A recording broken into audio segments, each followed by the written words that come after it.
हाँ जी अस्सलाम वालेकुम जी दोस्तों, अज असी आए हैं जनाब ट्यूबवैल ते नहाने वास्ते। अज छुट्टी सी हाफ डे ते तुहानूं नाले कमादां दी सैर कराने ते नाले जनाब असी ट्यूबवैल ते नहावांगे ते नाले असी अंब खावांगे। अलहमदुलिल्लाह अंब भी लिआंदे ने ते ट्यूबवैल ते नहाने वास्ते भी आए हैं जनाब। अज असी फुल मूड इंजॉय करने का माहौल नूं कि गर्मी भी आ, शदीद तरीन गर्मी ते ओहदे च अंब खाने और फिर जनाब ट्यूबवैल ते नहाना ठंडे ठंडे पानी दे विच।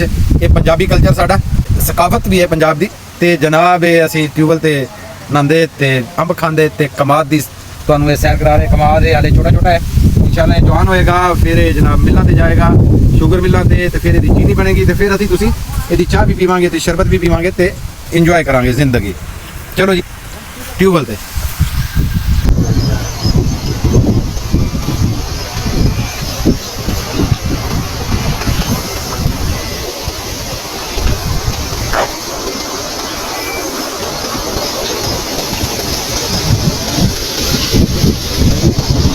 जनाब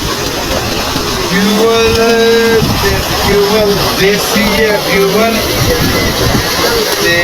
देसी है माहौल माशाल्लाह। अंब सी